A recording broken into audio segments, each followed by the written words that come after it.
Want to know the latest in soccer? Then listen to the Golden State Media Concepts Soccer Podcast. From MLS, the World Cup, and the Premier League, we've got you covered. The latest updates, the hottest matches, and news on the league's top players. It's the Golden State Media Concepts Soccer Podcast. David Beckham scores the goal to take England all the way to the World Cup finals. Listen now.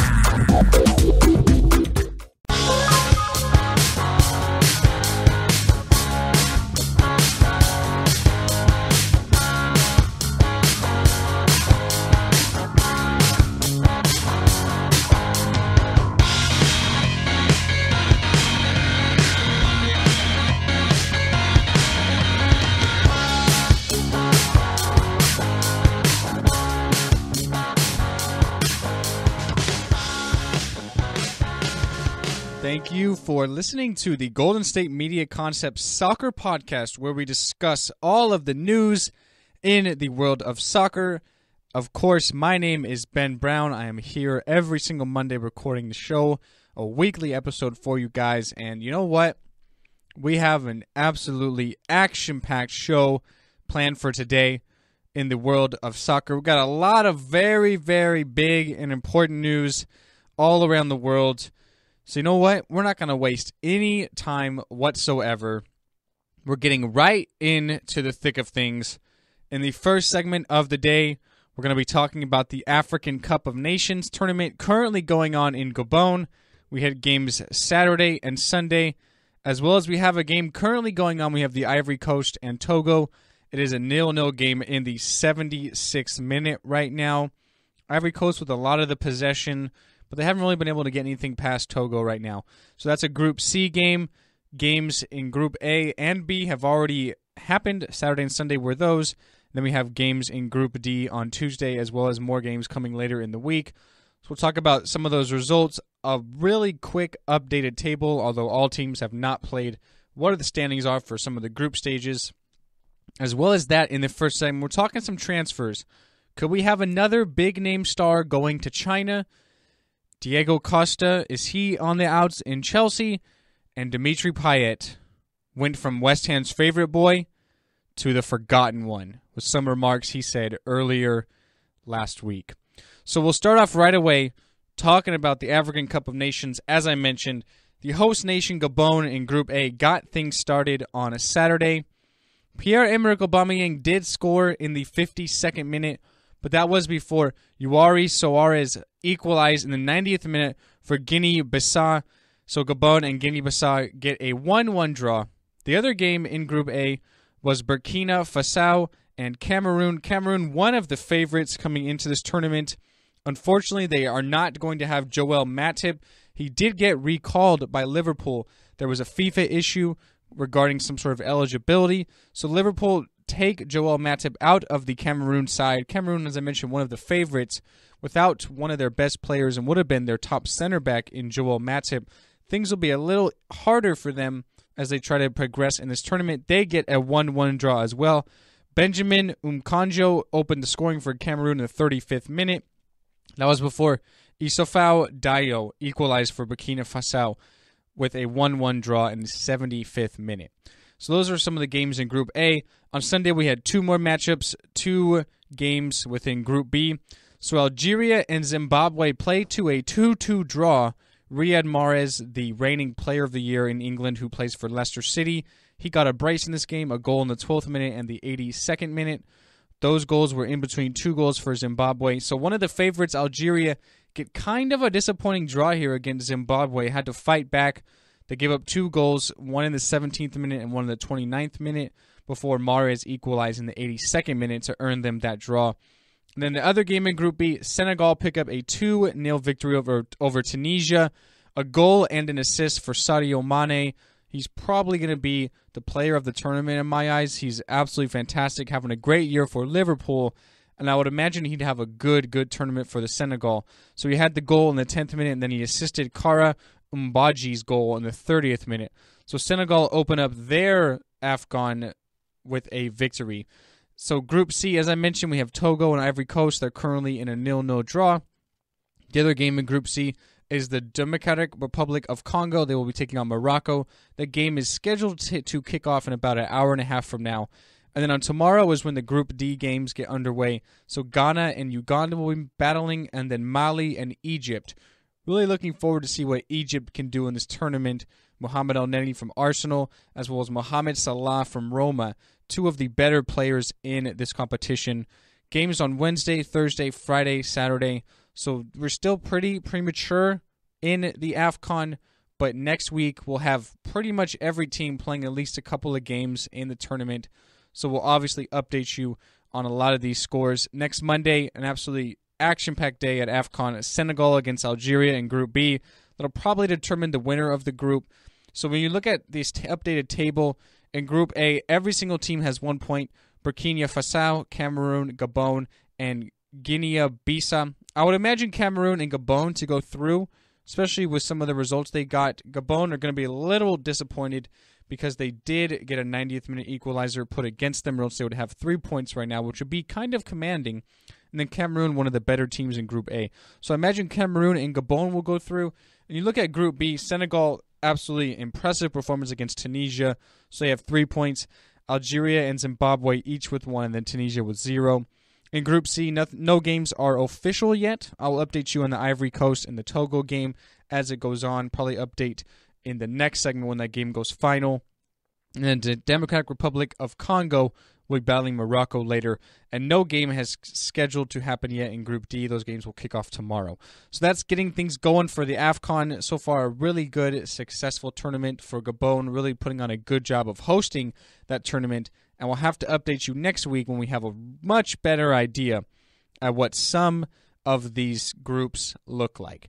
So that takes me in to talk about some transfers. We are absolutely in the middle of a transfer window, the winter transfer window. Not much really happens in the winter window as far as big names are concerned.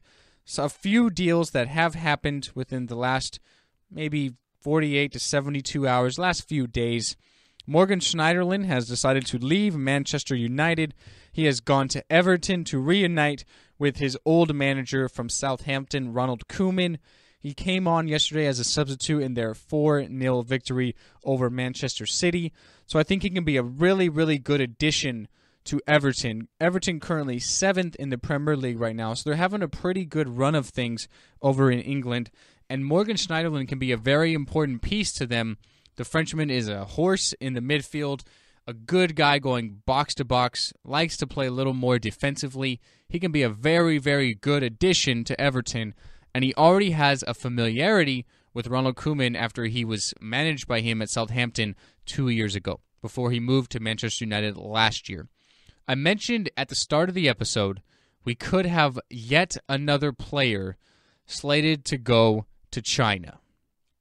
Well, his name is Radamel Falcao. We all know Radamel Falcao, great seasons with Atletico Madrid. He went to Monaco, a couple of loan spells in the Premier League with Manchester United and Chelsea, which really did not go his way. And then he comes back to the French side Monaco, and he's having a fantastic year. Monaco currently top in Ligue 1. A lot of it to do with Falcao and his goal-scoring rate. He's had a really, really good season for Monaco. Reports are that Tianjin Quanjian have offered 50 million euros to bring the Colombian striker to China, a deal that Monaco have actually rejected. So Falcao's not technically pushing for this move, but he could still leave the Ligue 1 leaders later in the month. It seems like I've noticed some patterns with China. For the most part, they're taking in at least midfielders or strikers. They're bringing in a lot of forwards. Carlos Tevez, Hulk, a lot of midfielders, Oscar, Paulinho, Gervinho, a lot of midfielders and forwards. With the exception of Gervinho, who's from the Ivory Coast, they're bringing in a lot of South Americans as well. Radamel Falcao fits both of those niches. He's a forward, and he's from Colombia, so he's South American. So China kind of trying to sway a lot of South American forwards to their league, the Chinese Super League. Is Falcao going to go there or not? Not really sure. The club, Monaco, have rejected a €50 million offer. It's quite a substantial offer. A lot of money there that they turned down. I think a lot of it has to do with how good Falcao is playing at Monaco right now. Monaco, the most goals in all of Europe, which is kind of surprising to think about. But he could still be out by the end of the month. We'll have to wait and see what happens. Could he be moving to China? Interested to see. Another guy who could be moving to China, but reportedly is not interested in a move, is Diego Costa, the Spanish striker from Chelsea. He's having a fantastic year, leads the Premier League in goals with 14. Chelsea, top of the league. You'd imagine there's nothing to really be upset about for Diego Costa at Chelsea, right?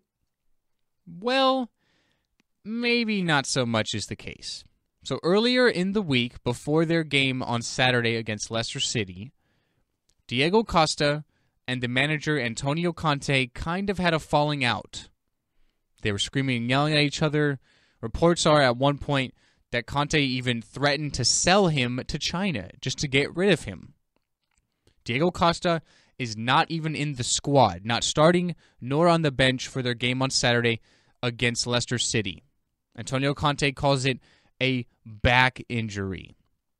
Yeah, I don't really believe that. We all know what is happening.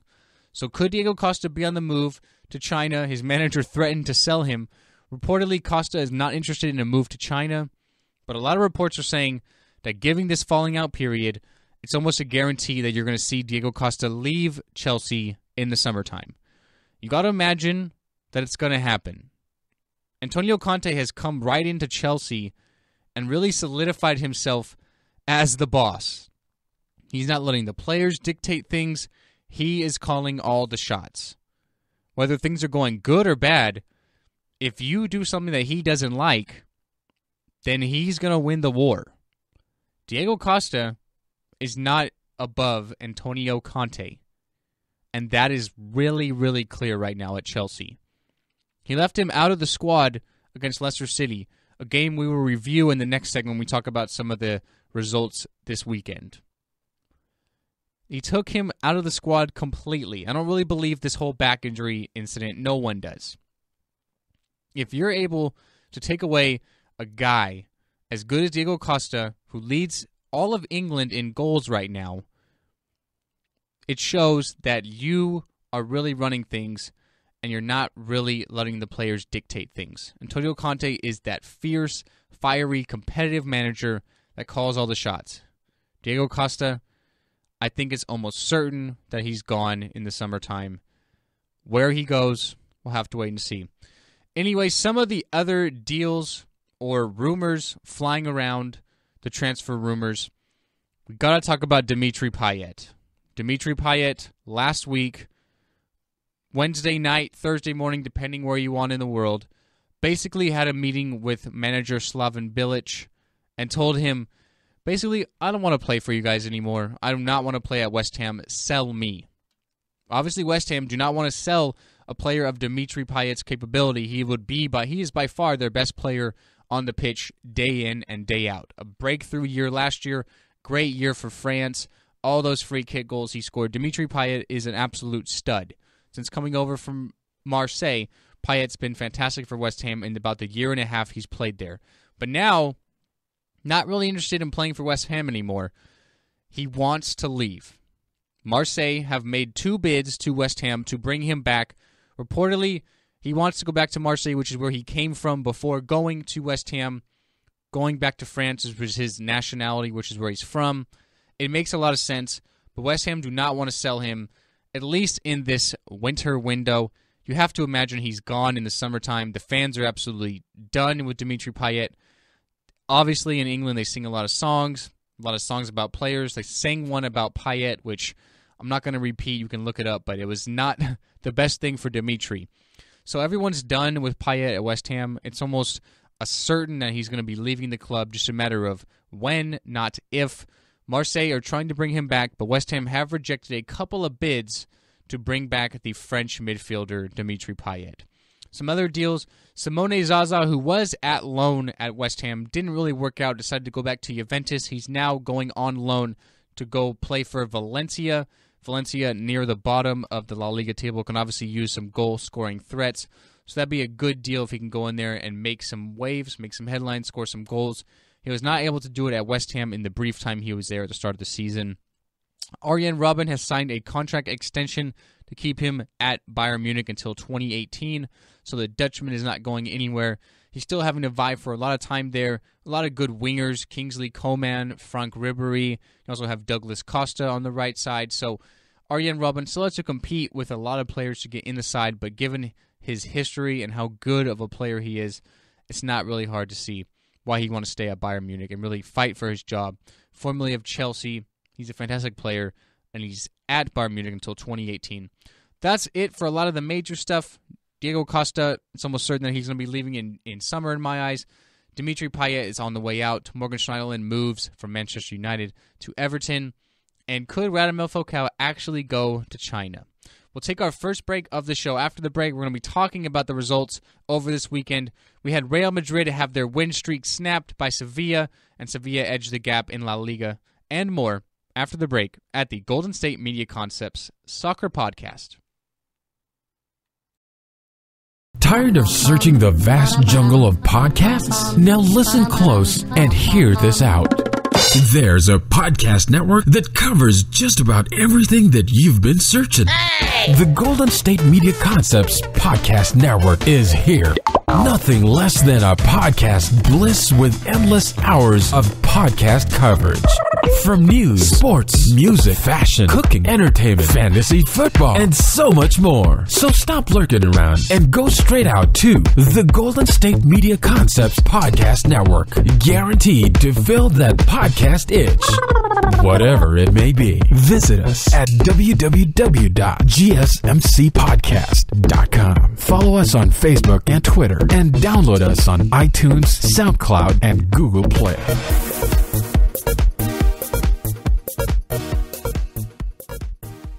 So Ivory Coast and Togo have gone final. It ended in a 0-0 draw in their first game in the African Cup of Nations tournament. I'd say it's more of a disappointment for the Ivory Coast, given how good of a squad they have, one of the favorites to win the whole tournament. To not go on and get a 3 points against Togo is definitely very disappointing, especially given some of the attacking options they have. Wilfried Zaha, Wilfried Bony, among others. Max Gradle's a good player as well. So for Ivory Coast not get a goal is kind of disappointing. Togo, a good result, a 0-0 draw against the best team within Group C in my eyes. It's good for them if they want to try and get forward. And really quickly, Diego Costa is back training for Chelsea, but he's training alone. Talk a lot about Diego Costa in the first segment, how he had sort of a heated argument with Antonio Conte. He is back in training, but he is training alone as he recovers from his, quote, back injury. Remember, he was left out of the squad on Saturday's game against Leicester City. So he's back training alone. Can't be a good thing, but we'll have to see how things go this weekend in their next game and see if Diego Costa is actually a participant for the Blues or not. Speaking of the Blues, we'll talk about their win on Saturday against Leicester City and the other games within the Premier League right now. I mentioned Chelsea. They pick up a 3-0 victory over the reigning champions Leicester City. A couple of goals from left wingback Marcos Alonso, and then a goal from Pedro. No Diego Costa, and no problem whatsoever for Chelsea. They recoup, and they win their next game after their loss against Tottenham last week in their last game, so they stay atop the Premier League. Some of the other games, speaking of Tottenham, they picked up a 4-0 victory over West Brom, a hat-trick in that game from Harry Kane. Tottenham now second in the Premier League. Their North London rival, Arsenal, pick up a 4-0 victory as well over Swansea City. Goal for Olivier Giroud, Alexis Sanchez, and 2 own goals in that game. West Ham, without Dimitri Payet, no problem whatsoever. Pick up a 3-0 victory over Crystal Palace. An absolutely stunning overhead bicycle kick goal from Andy Carroll. Watford and Middlesbrough play to a 0-0 draw. Stoke City pick up a 3-1 victory over Sunderland. Sunderland really, really disappointing right now. in the English Premier League, near the bottom of the table. They were down 3-0 within the first 30 minutes. Fans were leaving the stadium. They got booed off the pitch. Not a good day for Sunderland. Burnley pick up a 1-0 victory over Southampton. Burnley have been absolutely fantastic at home at Turf Moor. They're picking up a majority of the points, 96% of the time within the Premier League, which is tops of any club that plays at home. Hull City with a really nice 3-1 victory over Bournemouth. You move to Sunday's games. Sunday, really, really action-packed. 2 huge games within the Premier League. Everton pick up a 4-0 victory over Manchester City. Pep Guardiola and sort of his tactics that worked in La Liga and the Bundesliga just simply aren't working in England. It's a more competitive league, and he's really showing the effects of that. A 4-0 loss to Everton. Everton at Goodison Park have only lost one game, that game being in the Merseyside derby against Liverpool, a game where Sadio Mane scored within the 90th minute to give the Reds a victory. So Everton pick up a really nice, convincing 4-0 victory over Manchester City. And the other game on Sunday, one of the biggest rivalries in all of soccer, and especially in the Premier League, Manchester United against Liverpool, the game at Old Trafford. It ended in a 1-1 draw. Liverpool opened up the scoring in the first half through a James Milner penalty. Paul Pogba got a handball in the box. I'm not really sure what the French world record transfer fee player was doing.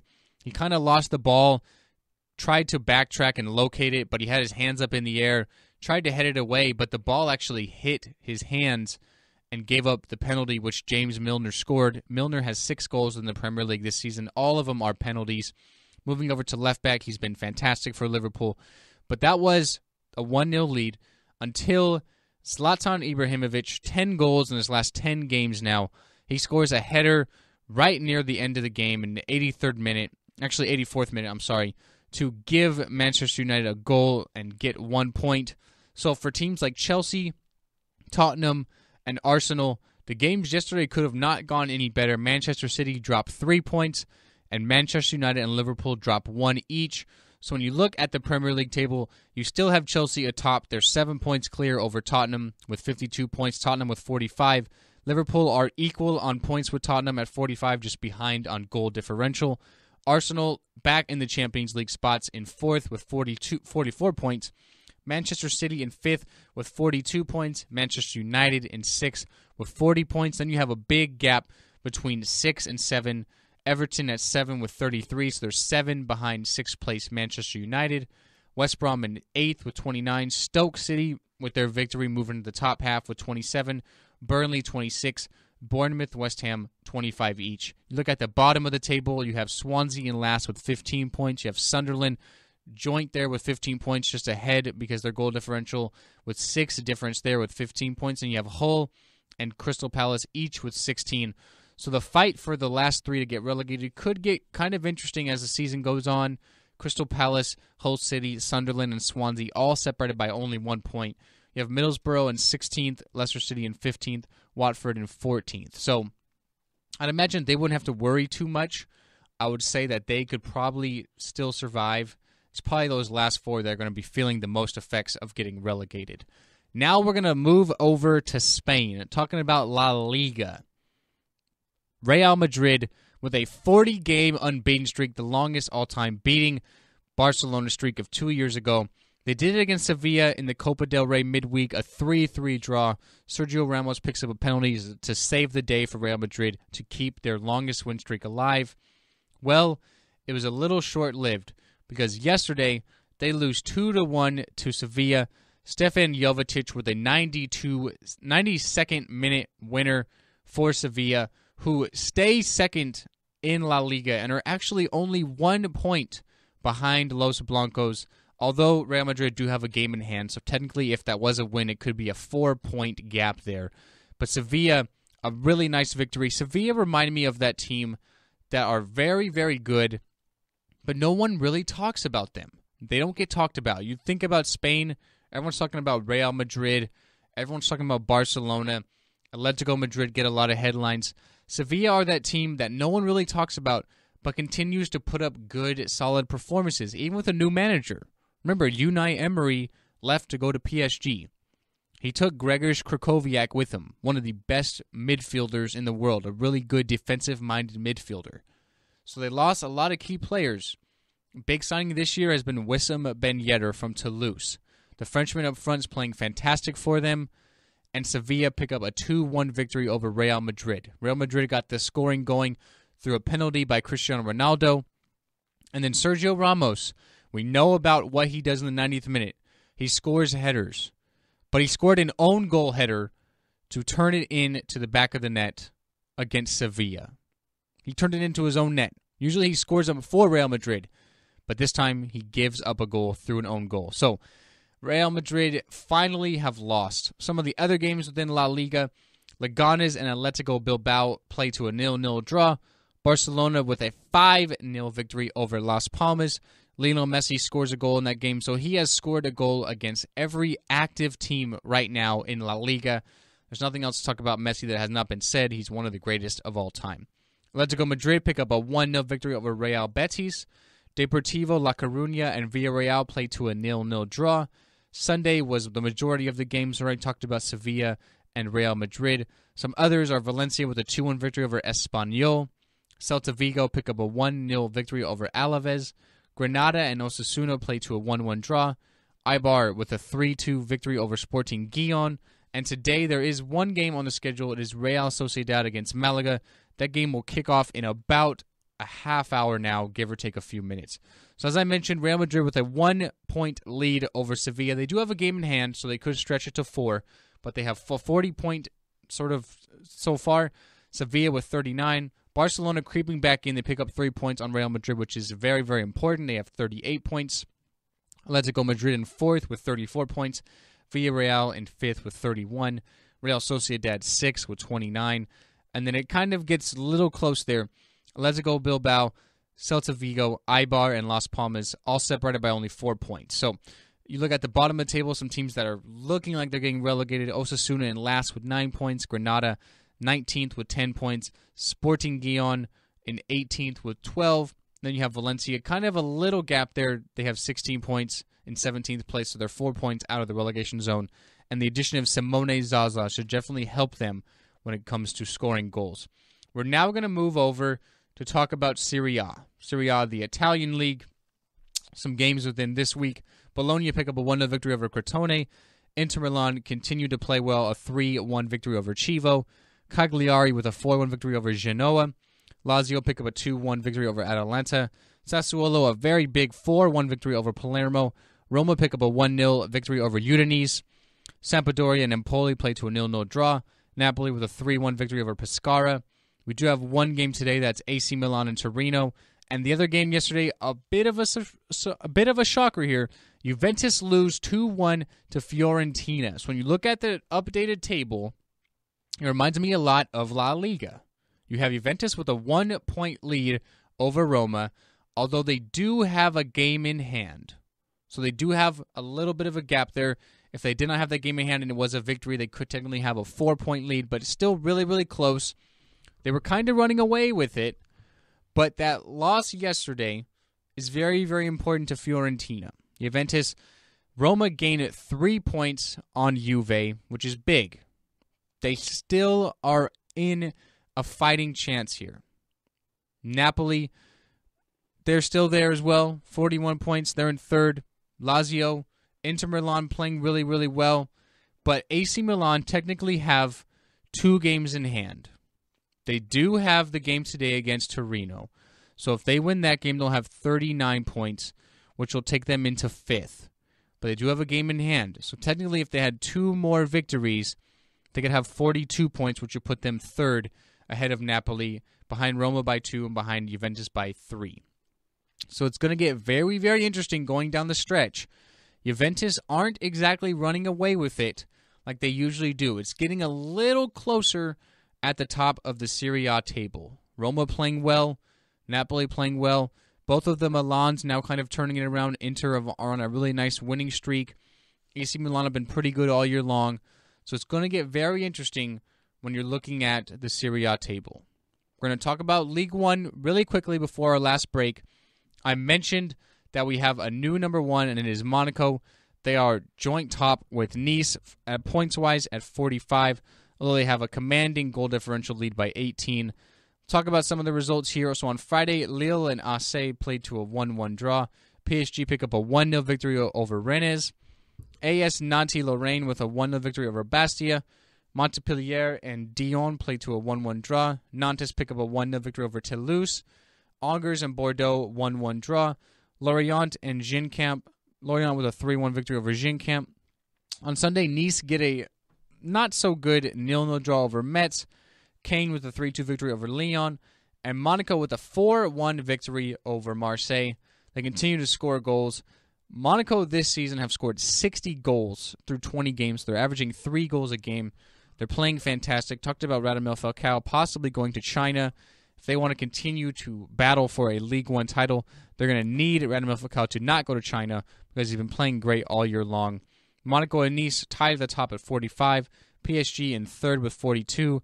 Lyon, there's a gap there. They're 8 points behind PSG, although they do have a game in hand, so it could be 5. They have 34 points. So it's kind of a 3-horse race here when you're looking at League One. Monaco, Nice, and PSG, I really do think they're in it for the long haul. Nice only with 1 loss, although they do have 6 draws compared to 3 for both Monaco and PSG. So they need to find a way to win games, although they aren't losing any, which is fantastic. They got a way to win more games because they're dropping 2 points. Monaco are looking fantastic right now. They don't look like they're going to be losing any games anytime soon, especially how good they are at scoring goals. And PSG, we all know about the powerhouse they are and the firepower they have, especially up front. So you got to imagine they're going to stick through. They've been the League One winners for the last few years now. So you have Ginkamp at 5th with 30 points, Marseille 6th with 30 points, Rennes 7 with 28. So it kind of gets to a little bit of a gap there. At the bottom of the table, Metz with 18, Lorient with 18, Angers with 20, Bastia with 20, Dijon with 20, and then Caen with 21. So you look at the bottom 3 to get relegated there. There's really 5, 6, 7 teams who are currently in the relegation zone. You go up to 13th with Lille, and they're only 2 points out of the relegation zone. So it gets kind of interesting there. You have even Montpellier with 23 points. They're in 12th. So they're only 3 points out of a relegation battle. So really, it's getting really, really tight at the bottom of League One. Have to see how that goes. We'll take our last break of the show. After the break, we'll talk about all of the upcoming games going on in the world of soccer. We have the return of the German Bundesliga. How will Borussia Dortmund be able to handle without Pierre-Emerick Aubameyang at the AFCON right now? We'll talk about that and more after the break at the Golden State Media Concepts Soccer Podcast. Do you want to be healthier, yet you just don't know what to do? All these shows telling you this and that, but nothing seems to work. Well, listen close. Golden State Media Concepts has got something great for you. The Health and Wellness Podcast dedicated to workout trends, healthy eating habits, diet, and everything about healthy living. Join us in our banters as we help you not just live life to the fullest, but live it to the healthiest.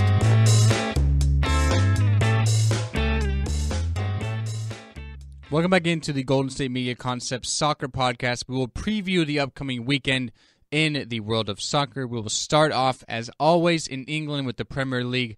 A lot of games on Saturday and then 3 on Sunday. Liverpool will take on Swansea City, so a team near the top of the table with a team near the bottom of the table. West Brom will battle Sunderland. Crystal Palace will take on Everton. Middlesbrough will battle against West Ham. Stoke City will take on Manchester United. Bournemouth against Watford. And the last game on Saturday, the headliner, is Manchester City against Tottenham. Man City losing their last game against Everton. They now sit 10 points behind league leaders Chelsea. They're battling Tottenham, who are second in the league. So if Manchester City and Pep Guardiola want to have any chance to still compete within the Premier League and for a top 4 spot, a Champions League position, they cannot afford to lose another game against Tottenham here. You remember Tottenham did beat Manchester City for their first loss of the season a few months back at White Hart Lane. This game is at the Etihad Stadium, which is where Manchester City will be playing. That gives them a little bit of an advantage in my eyes, as well as the fact that Pep Guardiola knows he cannot afford to lose this game. With that being said, though, Tottenham are coming in playing really, really hot. They will probably not have Jan Vertonghen, the Belgian center back. He had to leave the game with an ankle injury against West Brom. So it looks like he will not be in the game, which could be a big, big loss for them. But still, you got to imagine with how Tottenham are playing right now and how Manchester City are playing right now, this game could go a few different ways. I really don't expect Tottenham to get blown out. I really do think they have the best defense in the league. And Manchester City just aren't really playing that well. So I'm going to say this game will probably end in a draw, maybe a 1-1. I don't see a 2-2. I see it being maybe a 1-1. We'll see what happens. Southampton will be battling Leicester City on Sunday. Arsenal will take on Burnley at the Emirates Stadium. And then league leaders Chelsea will be taking on Hull City. Going to be very interesting to see if Diego Costa is up front playing in that number 9 role for league leaders Chelsea or not, or do we still have his, quote, back injury? Have to see what happens. We'll move over to Serie A now. Games on Saturday is Chievo against Fiorentina. A big one in Serie A. Milan, AC Milan, that is, will be taking on Napoli. On Sunday, Juventus will be battling Lazio. Another big game there, 1 versus 4 respectively in the table rankings. Palermo will take on Inter Milan. Inter continue to impress, see if they can stay hot against Palermo. Bologna will take on Torino. Pescara will lock up with Sassuolo. Crotone will take on Genoa. Empoli and Udinese will match up. Atalanta and Sampdoria will lock heads. And then Roma will take on Cagliari. As I mentioned in Serie A, it's getting really, really close to the top of that table. AC Milan are kind of the team that, a little dark horse there. They do have a couple of games in hand if you count today's game against Torino. They could pick up a victory against Torino today. With the game in hand, they could be that one dark horse there to spoil things. Roma are still alive. Napoli, Lazio, and Inter Milan are playing really, really well. It's going to be interesting to see what happens in Italy. Move over to Spain, talking about La Liga. On Friday, Las Palmas will lock up with Deportivo La Coruña. On Saturday, Espanyol will take on Granada. Real Madrid look to build on a new streak against Malaga. Alaves will battle Leganes. Villarreal will take on Valencia. You look over to Sunday, Osasuna will battle Sevilla. Sevilla, that dark horse, second in La Liga. No one's really talking about them. Let's Go Bilbao will battle Atletico Madrid. Real Sociedad will take on Celta Vigo. Barcelona will look to edge the gap against Real Madrid against Eibar. And Real Betis will battle Sporting Gijon. We'll talk about League One now. On Friday, Bastia will take on second place Nice. Nantes will battle Paris Saint-Germain on Saturday. Metz will take on Montpellier, an important game near the bottom of the table in League One there. Dijon will take on Lille. Caen will take on AC Nancy-Lorraine. And Bordeaux will take on Toulouse. And the last game on Saturday, Genkamp will battle Rennes. On Sunday, Monaco look to stay atop League One with a victory over Lorient. ASA will battle Angers. And Lyon will take on Marseille, 5 and 6 respectively within League One. So I'm sorry, 4 and 6. Lyon 4th, Marseille 6th. So interesting to see what happens there in League One. And we have the return of the German Bundesliga. Their winter break is officially over. It's been a long month without German football. I've missed it. I miss seeing stories about RB Leipzig. Obviously, you have Bayern Munich, who's a powerhouse, Borussia Dortmund, who are powerhouses. I'm so glad that the Bundesliga is back, and it returns on Friday with the league leaders Bayern Munich taking on SC Freiburg. On Saturday is where the majority of the games are being played. Wolfsburg, without Julian Draxler, will be taking on Hamburg. Schalke will battle Ingolstadt. Werder Bremen will take on Dortmund. Obviously, Borussia Dortmund without the top scorer in all of Europe right now, Pierre-Emerick Aubameyang. He is on AFCON duty with Gabon. We'll have to see how they can battle without Aubameyang, see who they fill in as a striker, who can really sort of carry the reins like Pierre-Emerick Aubameyang has done so far for Dortmund.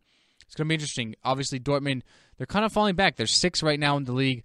They have a 12-point deficit when they're looking up at Bayern Munich. So they're going to need to get some good results, and they're not going to have their best striker. It's going to be a little hard. Going to be interested to see what Borussia Dortmund do and who they put up at front. Darmstadt will take on Borussia Mönchengladbach. FC Augsburg will battle Hoffenheim. Hoffenheim are still unbeaten in the league, but they only have 6 wins to go along with 10 draws. See if Hoffenheim can stay unbeaten against Augsburg. RB Leipzig, really the story of the year so far in the Bundesliga and world football. Their first ever time in the Bundesliga, and they sit second in the league, only 3 points behind Bayern Munich. They will take on Eintracht. On Sunday, Bayer Leverkusen will battle Hertha Berlin. and Mainz 05 will take on FC Cologne. So really quickly, again in the Bundesliga, Bayern Munich in first with 39 points, RB Leipzig in second with 36, Hertha Berlin 30, they're in third, Eintracht fourth with 29, Hoffenheim, remember they are unbeaten, they are sitting fifth with 28 points, Dortmund in sixth with 27 points. So that's going to end our show for today, guys. Another great episode here at the Golden State Media Concepts Soccer Podcast. My name is Ben Brown. I hope you enjoyed. I hope you are going to watch a lot of soccer this upcoming week. All the clubs, all the games going on in Europe, as well as the AFCON going on right now.